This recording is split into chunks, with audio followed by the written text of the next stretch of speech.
Hello and welcome to the Data Engineering Podcast, the show about modern data management.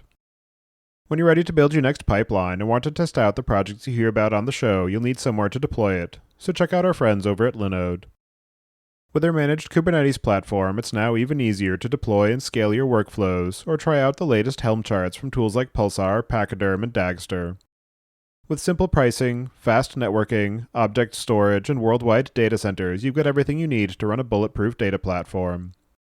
Go to dataengineeringpodcast.com/Linode today, that's Linode, and get a $100 credit to try out a Kubernetes cluster of your own. And don't forget to thank them for their continued support of this show. Are you bored with writing scripts to move data into SaaS tools like Salesforce, Marketo, or Facebook ads? HighTouch is the easiest way to sync data into the platforms that your business teams rely on.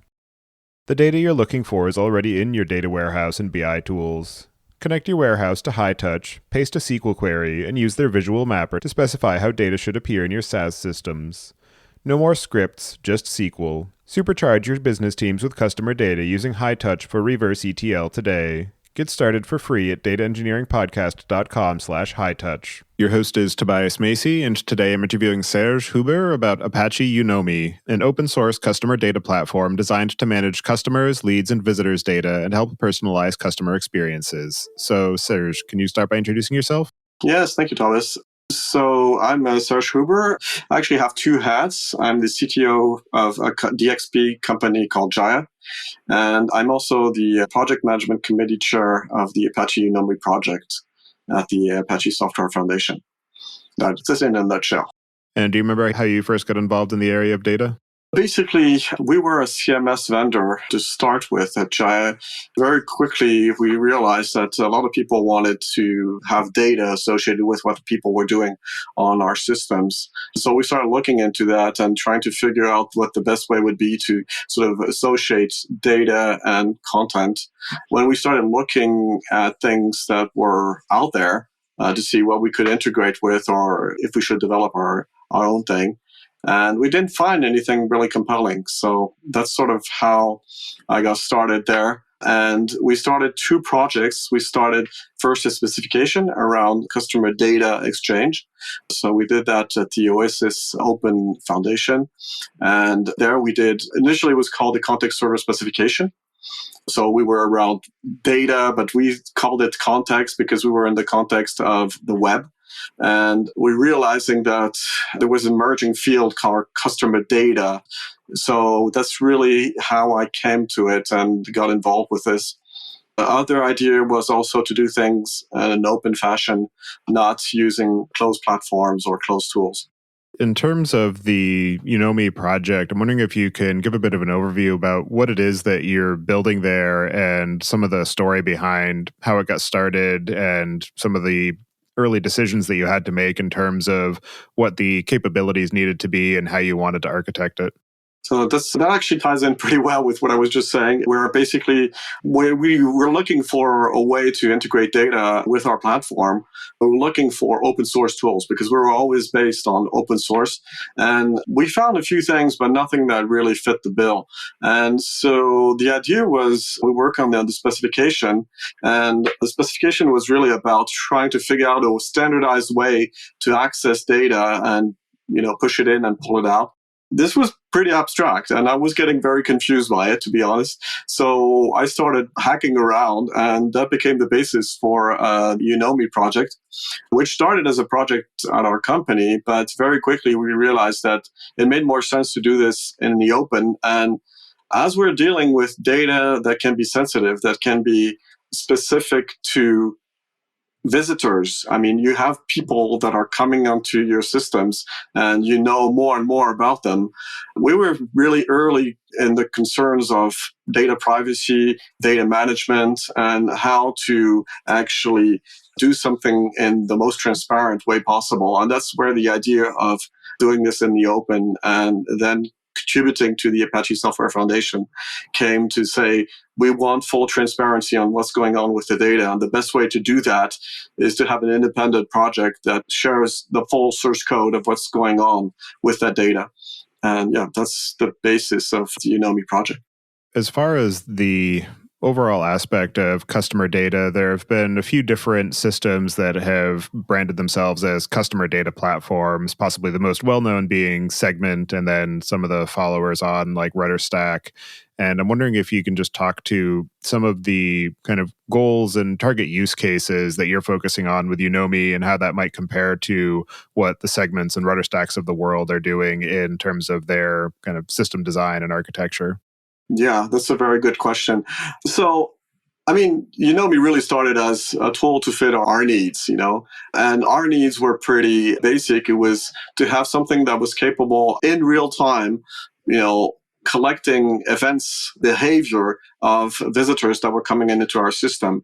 And so, in a way, from that starting point, it's very similar to what Segment or RudderStack are doing. But the biggest difference was that we quickly expanded that to be agnostic to the incoming system. It doesn't need to be a web platform. It could be native mobile application. It could be a CRM system. It could be anything that can talk to Unomi's API to provide context and information about who the user is, what he's doing, and how we can personalize his experience and provide more better data sharing between the systems. So very early on, Unomi became a platform to unify all the data that's inside of different platforms. And we really focused on having something based only on an API first, so that it would be really easy for people to push things in and pull it out. And the other thing, the data model is, I would say, more opinionated than most customer data platforms, meaning that it's not very restrictive. It can do a lot of things, but it does have a few basic objects that make it pretty easy to understand what's going on. So we do have like profiles, we do have like events, sessions, and then, of course, any kind of other data you need. But so, yeah, I think that's basically the difference, but there are similarities with those platforms as well. In terms of the types of information that you're collecting and some of the aggregations that you're doing for building the profile information, I'm wondering what are some of the challenges that developers often experience when trying to do this on their own without the support of a dedicated platform such as Unomi, and some of the ways that the design of Unomi helps to reduce that burden and allow developers to integrate that information more fluidly and more seamlessly into the applications that they're building without having to spend a lot of cycles on building it all from scratch.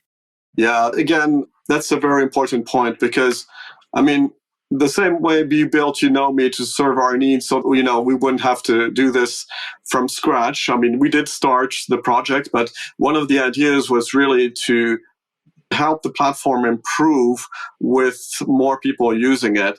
And so the initial idea of Unomi was to make it flexible enough so that it could address a lot of different use cases.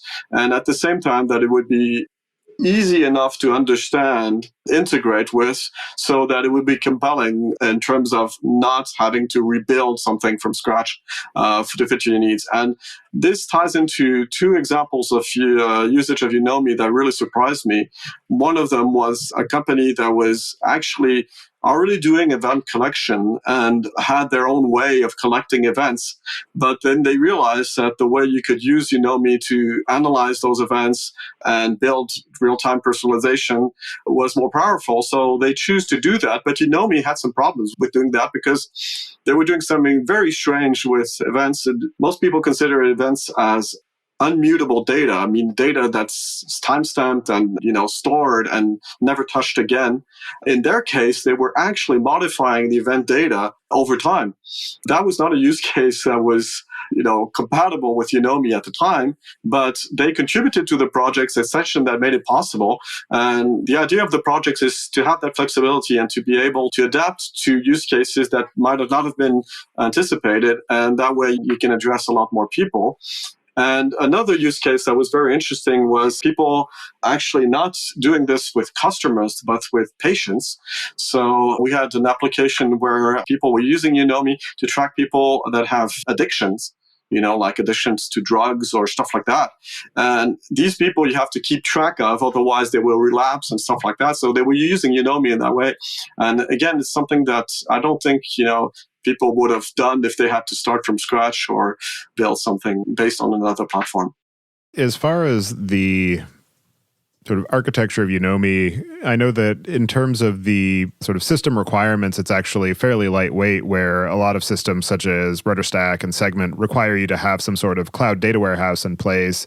Unomi instead orients itself around Elasticsearch as the kind of core architectural element.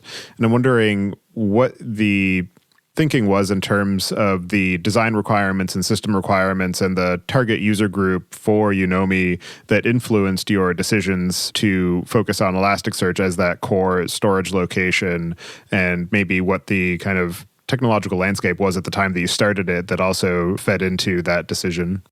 Yeah, so that's a decision that was quite controversial when the project started, because when we started the project, as I said, the early project was, just something that I was trying out as ideas, and using Elasticsearch as a storage system was, dubious to say the least at the time. But actually, over time, it's proven quite reliable, and we have a lot of people using this in production now. But of course, Elasticsearch has greatly improved since the project started. But the objectives were always sort of the same. The system had to be highly scalable. The idea was really to make sure that we had targets. I mean, I can't say that it's always easy to hit those, but the idea I have in mind is always to be under 100 to 200 milliseconds in terms of full request time. And in order to make that scalable, that means that your whole platform has to be able to scale so that you can always compensate for the extra load and not have bottlenecks be problematic. So that's why this very simple architecture was put in place, because from previous experiences, if you have like state management, node-to-node communication, these types of technical challenges, that makes scaling and node independence very difficult. And so Elasticsearch did a pretty good job of implementing things like that.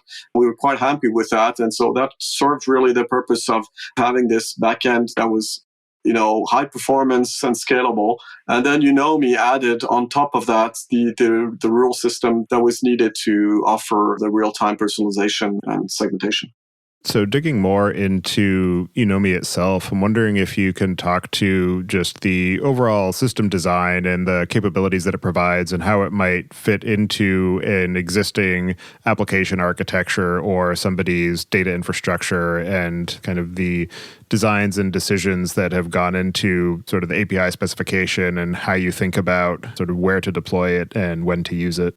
There are different parts of it, but if I take, let's say, the use case of integration with a web-based system, so where you would start is we have endpoints in the API to collect events and to also track users or visitors.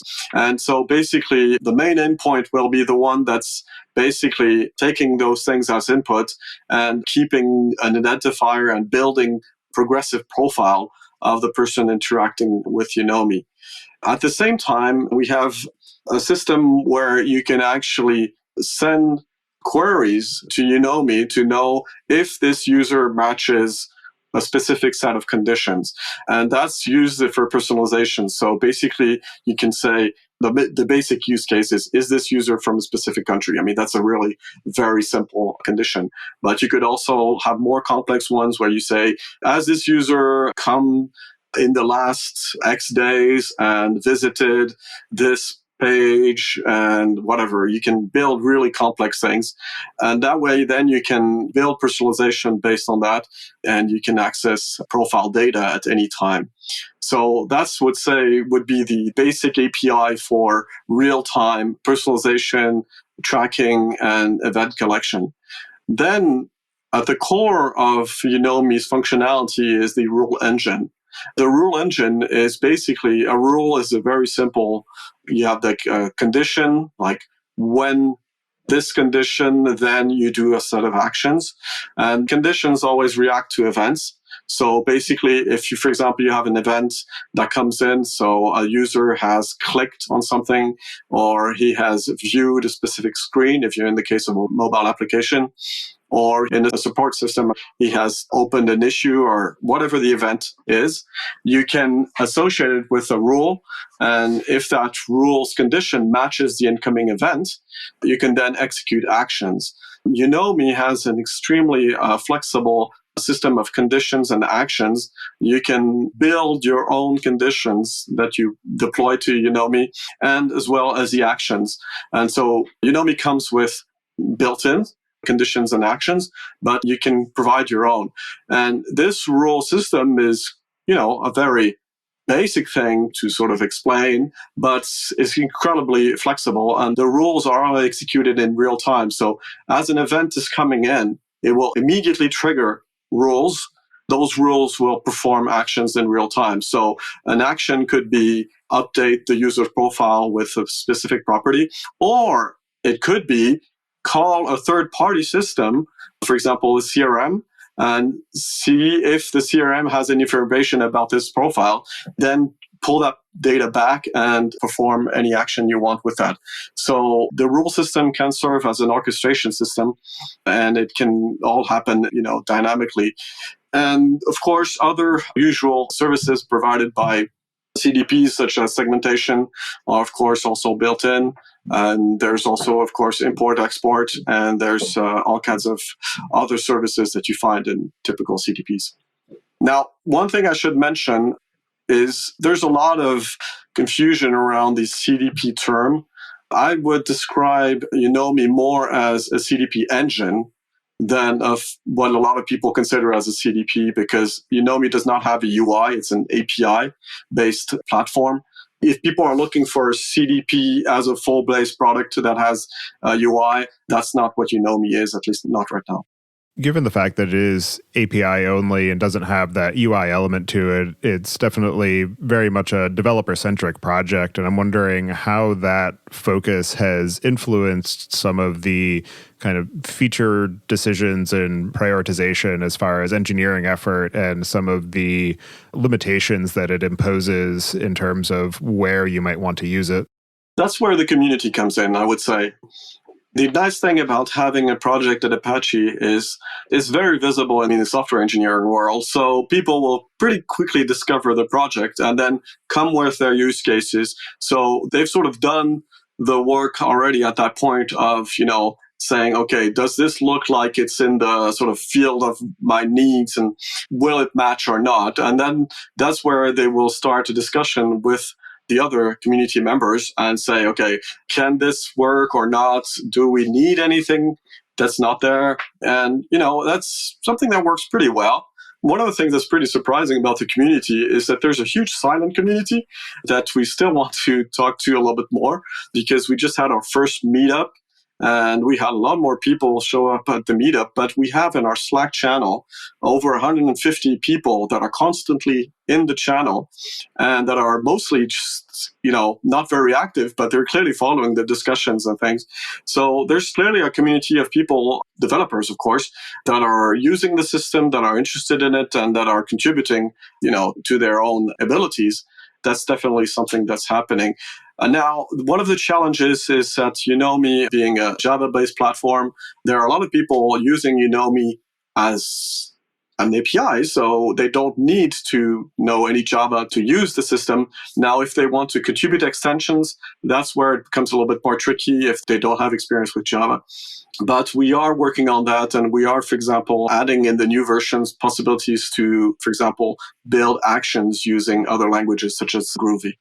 I haven't seen somebody come to me and say, I don't know how to use this. That's a rare use case, rare scenario. But we do have a lot of people saying, okay, I have this usage. Will that fit well or not? And in the case where I described with the people doing these mutation and events, it took a little bit of work, but it worked out in the end. In terms of the kind of use cases for Unomi, given the fact that you are building up these customer profiles and you could potentially use that information that's aggregated across these series of interactions to feed back into your application to tailor the experience, maybe provide some recommendations to the user or help to remember some of their preferences, maybe across a suite of products that exist within an organization. I'm wondering if you can just talk to some of the types of user experiences that can be powered by the Unomi platform and ways that you might tap into that as an application developer to pull in maybe some of those recommendations or use that profile information to enrich the context of the application that the user is interacting with. Again, I know the web case is the best because that's one of the ones that I see the most often. But for example, you could tie in any kind of information coming either from behavior. So if you have the user interacting with the system and he's, viewing content or editing content, or, he's putting stuff in a cart, the e-commerce scenario. For example, the e-commerce scenario is interesting because there you have another system, which is the e-commerce system. And you could, for example, say, if you see this visitor coming back and Unomi's building this progressive profile, you could have Unomi actually query the e-commerce system to say, okay, can you give me more information about, for example, previous purchases? That way I could either push some content to him or recommendations or whatever. In the case of, sales scenario, you could also do the same thing. Instead of an e-commerce backend, you could have like a CRM such as Salesforce. Unomi does have a Salesforce plugin that's already in the project. And in the case of Salesforce, you can just say, okay, I've identified this person with this email. So do you have somebody in the system with that same email so that I can augment the information that's inside of Unomi? For example, if there's any kind of indication from the CRM about this person is hesitant to do a sale or something like that, then I could, for example, build a personalized experience for this person using Unomi that would be based on the information coming from the CRM. Now, if we look at some of the scenarios from other users of Unomi, in the case of these people that were using these events, in their case, what they're doing is they're actually in the business of building reviews on products.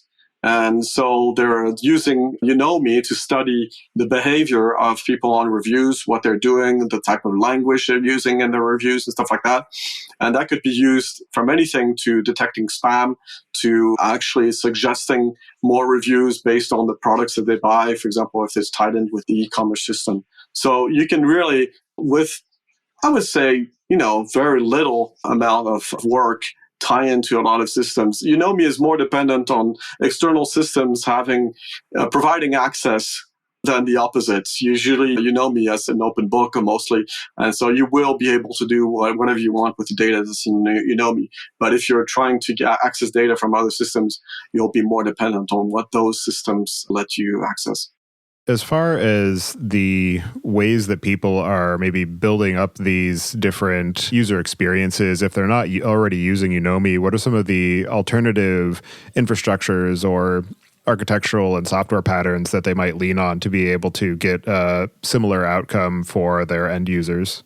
Well, we do see a lot of people building their own data solutions, if I could say that, ranging from many things from log analysis or behavior analysis. But I think that sort of ship has sailed. Now you mentioned RudderStack, you mentioned Segment, there are other players where basically instead of building the whole thing from scratch, you will look at reusing things. But I still think there aren't that many purely open source solutions that will help you. So you could, of course, also use, traditional CDP vendors to address that. But then again, you will be dependent on what those CDP vendors give you access to, because some of them might be more open than others. And so it could be problematic. One of the worst, to my knowledge, in terms of data access is people using stuff like Google Analytics, because you have very little access to raw data there, or you have to pay, I don't know the exact prices, but you have to pay quite a large amount of data, a large amount of money to get access to the raw data. So one of the things I tell people is be careful what data you're giving to third parties that will sort of lock you into the platform. Because once you've sort of gone that direction, you kind of lose control of that data and you become dependent on what that provider gives you access to or how he monetizes it. So that can be a challenge. But yeah, you don't have to start from scratch. We use Unomi ourselves, so we don't see that many other systems being implemented. Although at our customers, we have seen people, coming with other systems that they have right now, but most of them are not already on CDP platforms. They're more on CRMs or analytics platforms like Google Analytics, things like that. So CDP is still pretty new in terms of adoption. To your point about the raw data access and how it might be limited or non-existent if you're using a third-party service, I'm wondering what you see as some of the important capabilities that are enabled by having that access to the actual raw events to be able to maybe reprocess them or add different logic or do multiple different aggregations across it. I would say I think the sky's the limit because we've identified some of those over the time that we've been working on it, but one of the biggest issues is privacy and regulations now. You have to have, especially in Europe with the GDPR, you have to have control over that data in some way, or you have to ask the user's consent. But the problem is that basically as soon as you lose control of that data flow, things can become very fishy. So that's one problem. The other problem is analytics, basically where you want to, do other types of analytics than what the platform offers by default. The way I explain that is if you're using Google Analytics to do analytics, basically every single person has the same analytics. So you can't use that as a competitive advantage. And that's a big problem because basically if you cannot use data freely to actually build a competitive advantage, then it's a problem because you're missing a lot of people now. Some of the most successful companies use data analysis and data processing as a way to be very competitive and ahead of the competition. I mean, even politicians do that. I mean, a lot of people think that a lot of the success of Donald Trump's election was due to the data processing and the data collection and stuff like that. So I think that not having access to raw data, is really cutting people off from a lot of opportunities and being able to do whatever you can imagine you could do with the data. And a lot of these cases might be, things you identify at one specific point in time, but they might also happen, a few years from now. And so maybe, like 4 or 5 years from now, you're like suddenly, okay, we would really want access to this kind of event data or this kind of profile data. And if the solution you've chosen doesn't give you that raw access, then you have problems. And of course, the worst case scenario is a company going out of business. If you have like a big cloud, I don't see that as a problem with Google, but with others, you could wonder, if suddenly their platform disappears, what happens? And so, that's another case where it could be problematic. So, and from an end user point of view, the idea was really to be transparent as possible. So having all the access all the way from production to the storage of the data and having that flow be completely open makes it possible for anybody to review it, anybody to understand it, and so that you can actually say, okay, I know what's happening with the data. We don't have to believe anybody. We can actually trace the whole thing. In terms of the broader integration of Unomi into somebody's data infrastructure, where because of the fact that everything is living in Elasticsearch and you can use it as an application developer, but a lot of other uses of that data might be in a broader data warehouse context, or they might want to be able to do some of the reverse ETL or operational analytics aspect of pushing that data back into some of the sort of CRM systems or sales platforms, things like that. What are some of the patterns that you've seen in that regard for integrating Unomi into a broader data platform to be able to use it for collecting these user events and aggregate them and feed that back into the end user applications, but also have it be a first-class citizen within the broader data platform and have pipelines that feed off of Unomi into the data warehouse or other downstream systems? We've seen people try to do this, let's say, the traditional way, which is handling batches of data and basically, saying, okay, I have this data either coming from Unomi or I want to send it to Unomi. And, so from the data warehouse or data lake or whatever. And we try to sort of, go back to the basic use cases of what people are trying to achieve in the end. Because although it's possible, because with Unomi, you can either talk to Unomi at the API level, or you could directly go to Elasticsearch and directly access that layer and do whatever you need there. So you can say, I want to do these batches or these ETLs or both into Unomi or out of it, or into Elasticsearch or out of it. But I think that Unomi is really good. I think it really helps more when you can do whatever you need to do in, I would say, close to real time. And so a lot of the times we sort of say, okay, so, if you need to have a copy of the data that Unomi is collecting, then either Unomi can send it directly, or in that case, we can look at batching scenarios. But if you're, for example, saying Unomi needs something from the data warehouse or from another system, we would ask, is there any way that Unomi can access that as quickly as possible in real time as the user is interacting with it? And although that does challenge some people sometimes because they're not necessarily used to working that way, in the end, it provides these experiences that are really compelling because you can really, as I mentioned, for example, the cases of e-commerce or support or whatever, we could imagine even scenarios of fraud detection, things like that, where you do have lots of data that's being processed, but Unomi will then be able to pick that up and immediately react upon it. So I think that's some of the use cases that were the most compelling. But as I said, we also have people that are, in the case of the reviews, they are actually using Kafka to inject batches of events into Unomi, and then Unomi is just processing that as it comes in batches and uses that to augment the profiles and stuff like that. So it's still possible, but I don't think that's where the biggest benefit comes from. In terms of being able to have ownership of the data and use this information in various ways, some of the other aspects that come into play, particularly when dealing with customer information, are these increasingly prevalent regulatory regimes of GDPR, CCPA, some of the other privacy considerations that might be, up and coming. And I'm wondering, what are some of the ways that Unomi is designed to help manage some of those considerations, and some of the ways that people who are running Unomi can easily delete data for people who request that? So that was one of the nice things about having a project that independent and open, is that as the GDPR was coming into effect, you could actually see all the companies getting really nervous and things. And for Unomi, it was pretty simple to actually directly add the stuff that's needed to, for example, anonymize data.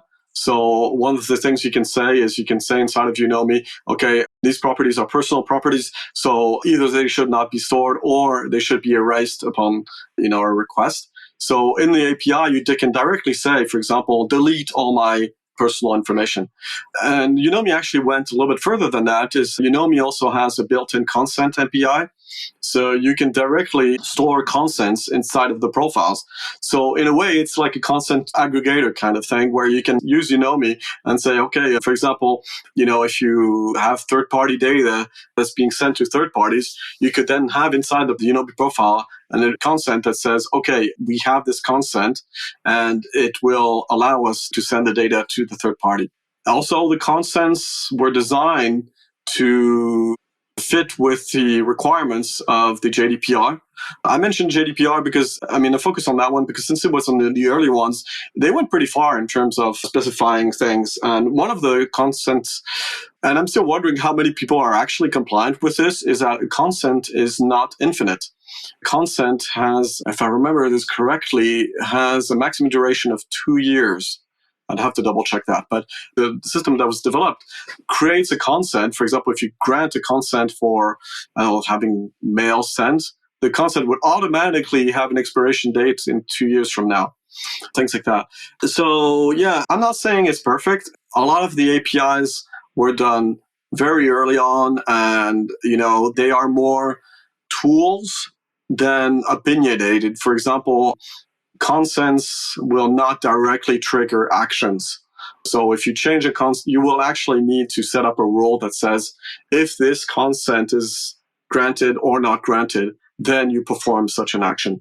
But what that also means is that you can orchestrate consent changes. So for example, you could say, I have a consent for third parties. If somebody says, I want to erase my data from all these third parties, then you just need an action that will connect to all the third parties and say, you need to get rid of the data of this person. So, it's not something that is set in stone. It offers tools, and I think it will help a lot of people, deal with these regulations because, we've worked on being, helpful for the GDPR, but more and more of these regulations are going to appear because everybody's, building some form of these regulations. Struggling with broken pipelines, stale dashboards, missing data? If this resonates with you, you're not alone. Data engineers struggling with unreliable data need look no further than Monte Carlo, the world's first end-to-end, fully automated data observability platform. In the same way that application performance monitoring ensures reliable software and keeps application downtime at bay, Monte Carlo solves the costly problem of broken data pipelines. Monte Carlo monitors and alerts for data issues across your data warehouses, data lakes, ETL, and business intelligence, reducing time to detection and resolution from weeks or days to just minutes. Start trusting your data with Monte Carlo today. Go to dataengineeringpodcast.com/Monte Carlo to learn more. The first 10 people to request a personalized product tour will receive an exclusive Monte Carlo swag box. In terms of the sort of customer consent and the information that's managed, as end users of a lot of these platforms, it can often be very opaque what information is even held by these systems. And I know that one of the capabilities that's built into Unomi is the idea of a customer dashboard to be able to see what does my profile look like, so I can either request that it be deleted or request modifications to make it more accurate. And I'm wondering if you can talk to some of the security and design considerations that go into that and what kinds of capabilities you have make that easier to manage for people who are running Unomi. Again, Unomi is an API. I mean, it's not going to directly have a UI that, the end user can use. So we are relying there on whatever the integrators are offering. But the integrators have the possibility to actually show the full profile to end users should they choose to. And then the end user could, make a request to say, okay, I want you to delete my profile. That's a very simple thing. And actually, when you delete a profile, you can actually use the API to not only delete the profile, but actually go delete all the events associated with that profile. So, or something that's acceptable in terms of regulation, and that's where the user has to sort of choose, is say, I don't need you to erase all the events, but I do need you to anonymize all that.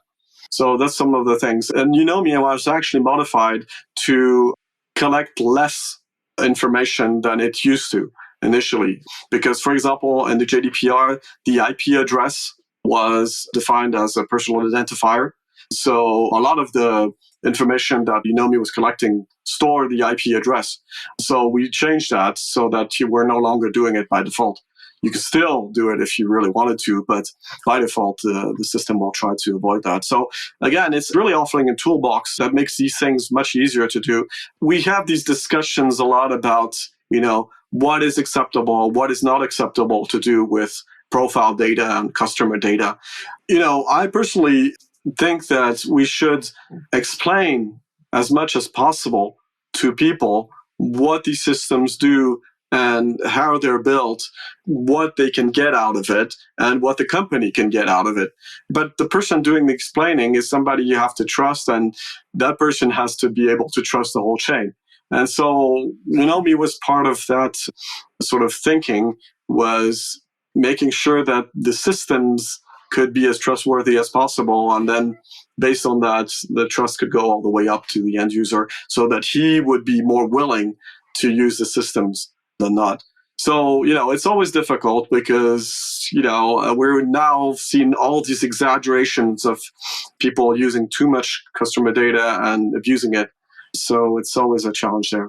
In terms of actually being able to run Unomi as it stands right now, you have to deploy the infrastructure, deploy the application, build the integrations yourselves, so it can be potentially a significant lift for people who want to just get started with it. And I'm wondering if you can just talk to some of the operational characteristics of deploying and running Unomi and what you see as some of the potential for it being able to be offered as a service either by an individual company or by various cloud providers, or some of the ways that the specifications that you're working on as part of the Oasis Foundation can be integrated into other manifestations of similar systems. Unomi has a Docker compatible deployment system now. So you can easily use Docker to set up, Elasticsearch containers and Unomi containers, and then deploy all that in a Kubernetes cluster and things like that. So in terms of actual deployment frameworks, we're using sort of what a lot of people are using today. So that shouldn't be too strange. Of course, when you're talking about what's built on top of that, that's another story.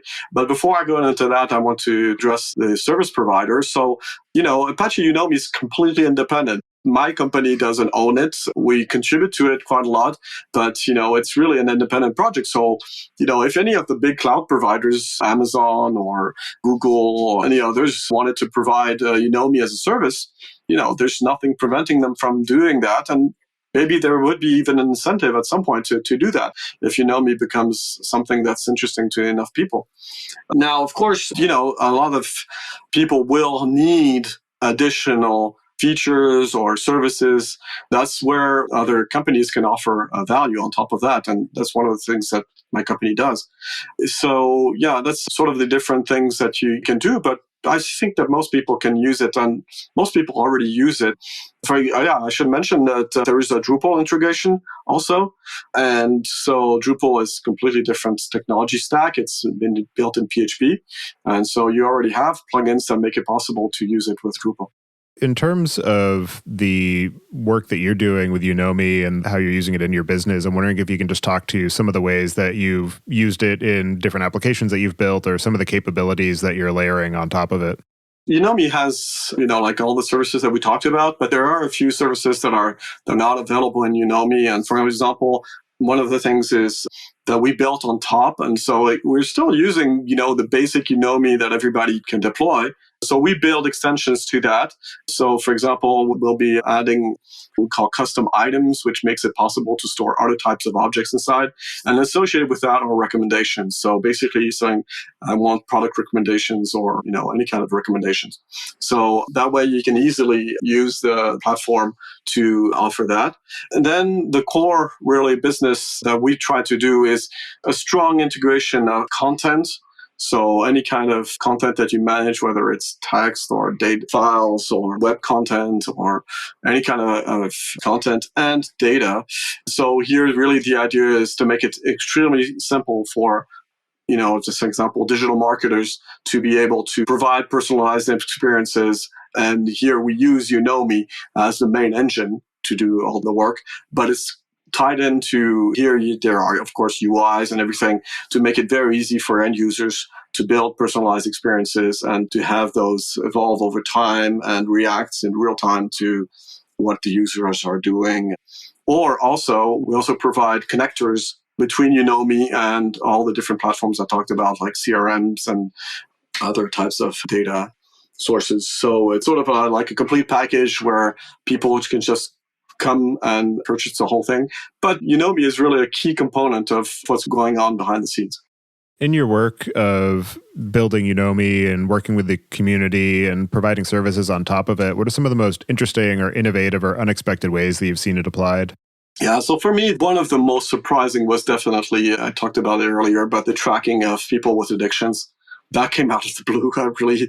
Suddenly this person was talking to me and said, yeah, I'm working with this medical provider that is dealing with that. And they needed a very easy way to keep track and send reminders and track what people are doing for these dependencies that they had. That was really something that felt quite good in a way, because not only was the project being used in a very innovative way, but it was actually served, health. That was really, really interesting.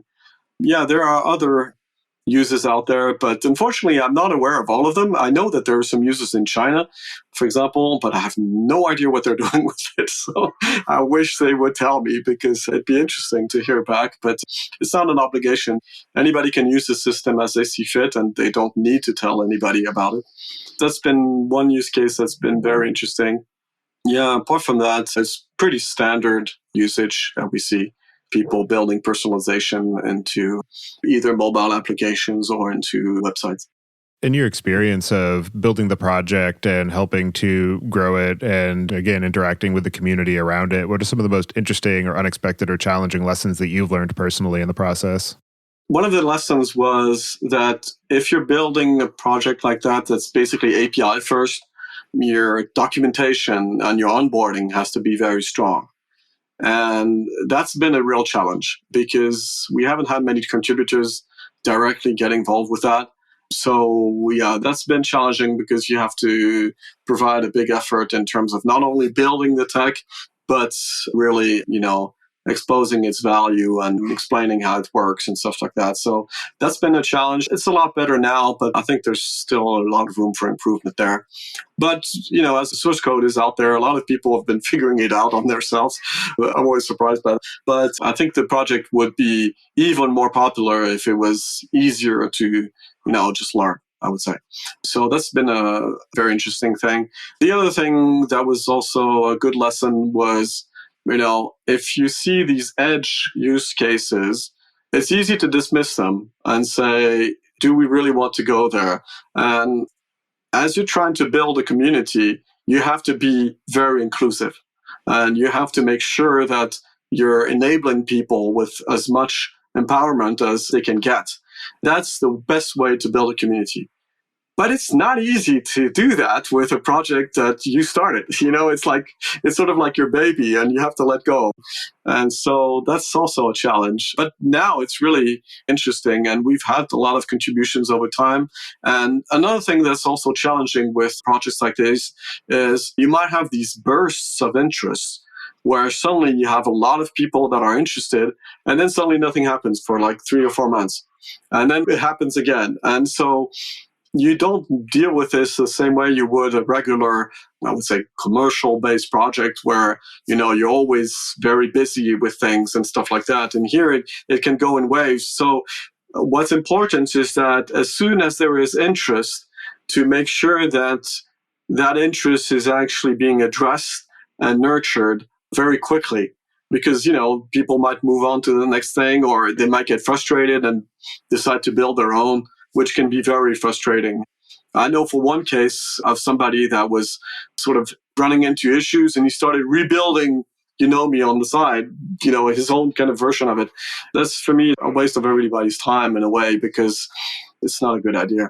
And there are a lot of examples in the open source world of these sort of forks of people going to different directions. And it's a shame because you're sort of splitting the community when you're doing that. So one of the things that's really important is to make sure that you're always enabling the community and always. So that's a big, big focus. But it's an effort. So it's not something that necessarily comes naturally. And for people who are interested in being able to have these personalization capabilities and build these aggregate customer profiles and integrate them into their broader software platforms, what are the cases where Unomi is the wrong choice and they might be better served either building something custom in-house or leaning on something like a Rudderstack or a Segment? Well, there's no commercial company behind Unomi. My company offers support on a product that's external, additions. But in terms of support, there's no real, as a commercial product would have, there's no commercial offering there. So if that's a strong need, that would be, something that not necessarily interesting. If you're in a case where, you're looking for something like a pure profile storage system, and you're not interested in things like personalization or the rule engine and stuff like that, I definitely, don't think it's a very good way of using it. Now, in terms of, you mentioned Segment and Rudderstack, I think that if you have those needs, you should, seriously consider Unomi because I think it definitely stands in terms of providing the basics there. Even though you will, of course, not have the whole UI and things that in terms of the engine, I think it does stand on its own. And as you continue to work with the Unomi system, what are some of the things that you have planned for the near to medium term, or any projects that you're particularly excited to dig into? Yeah, well, there's a lot of things. I mean, Unomi is a project that can grow in a lot of ways. So we have basically two releases coming up. One is the 1.6, so that'll be sort of the natural, say, maintenance version of the stable branch. So that one will feature things like a Groovy Action API. So that will be I talked about being able to use Groovy to be able to build your own actions. And along with the idea is we would like to sort of start an open source project of Groovy connectors if you want actions. So the idea is to make it very easy to develop and also feature on the Unomi website community built actions and connectors. So the idea here is really to sort of leverage the community to be able to, easily integrate. Just give an example. Let's say you want to have an action that sends a message to Slack. And so you could have somebody just build that Groovy action that would do that request to send it to Slack. And then they could say, oh, I want to share this with the community. And they could just have it featured on the Unomi website. And then anybody could just, pick that up and either use it directly or use it in inspiration to build their own custom connector and hopefully share it as well. So that's one of the things that I'm hoping, will happen. I'm personally really interested in that. And then we have the next version, Unomi 2. So that one will address a lot of things we've seen from the experience of using Unomi in production. So there'll be some data model improvements so that we can actually handle large sets of data more efficiently. There's also going to be some improved ways to guarantee data quality. As Unomi is a very open system, there are some places where you can feed it data in, let's say, less structured ways than some might need. So in Unomi 2, there'll be a way to say, okay, for example, I want to make sure that events have such a structure and you can enforce things and stuff like that. And that would also help some of the difficulties around querying some data, because if you don't know what that data structure is, then it can make it challenging to actually use that. One of the biggest things is the GraphQL API. So right now, Unomi is based on the REST API, but the actual Oasis specification is a GraphQL specification. And so the GraphQL specification, the GraphQL API implementation will be introduced with Unomi 2. And then it's basically, after that release, it'll be a lot of work around focusing on community feedback, of course, what the community needs and wants. Also making the platform, grow in terms of capabilities and as well integrate more easily with other systems. Are there any other aspects of the Unomi project or the overall space of customer data platforms and customer personalization that we didn't discuss yet that you'd like to cover before we close out the show? It's more like something I would like to get back to. My strong belief is that it's okay to know some things about visitors if it can really help improve experiences. So just to give you an example, if you walk into a high-end car dealership and you've been there once or twice, if the salesman comes up to you and says, hello, Mr. Huber, how are you doing today? How's it going with that car you bought and stuff like that? That's a very pleasant experience. That's something that we as humans value and actually look for. And it shows that in some cases, knowing something about, people and using that to help deliver experiences is not necessarily negative.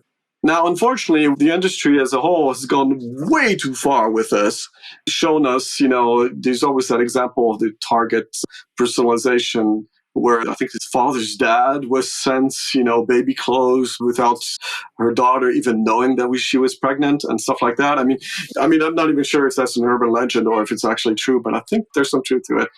I think that's the biggest focus is really trying to find that very delicate balance of what's okay and what's not okay. And me being able to be deployed on premise. And I've even done demos of a laptop that's not connected to the internet where I can show a personalized experience, completely built locally without me sending any data to a third party I think that's a use case in data management that I keep in my head quite a lot because, I'm not saying that using cloud services is a bad idea, but I'm saying you have to be careful with these things and you have to keep, constant watch of these things. And that's part of what the project is about.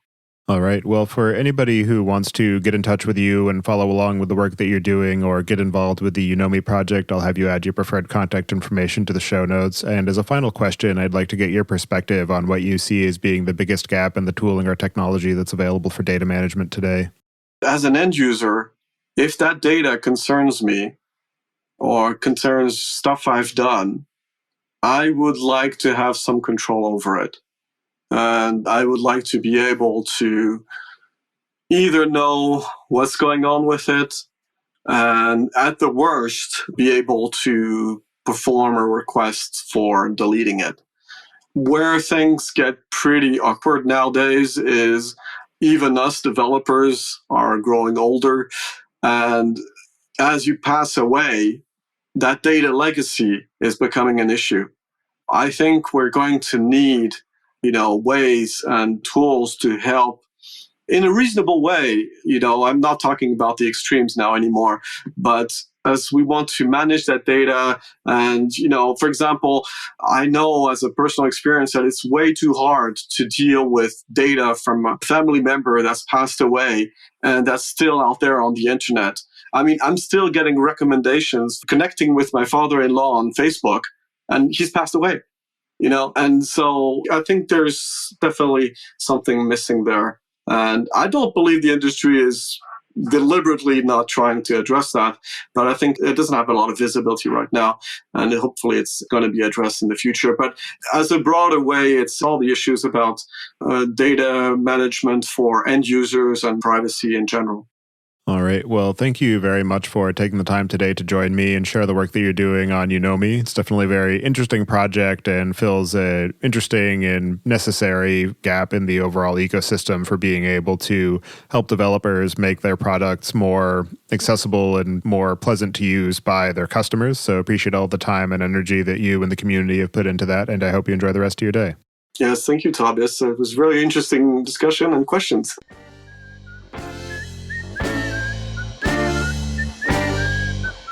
Listening. Don't forget to check out our other show, podcast.init, at pythonpodcast.com to learn about the Python language, its community, and the innovative ways it is being used. And visit the site at dataengineeringpodcast.com to subscribe to the show, sign up for the mailing list, and read the show notes. If you've learned something or tried out a project from the show, then tell us about it. Email hosts at dataengineeringpodcast.com with your story. And to help other people find the show, please leave a review on iTunes and tell your friends and coworkers.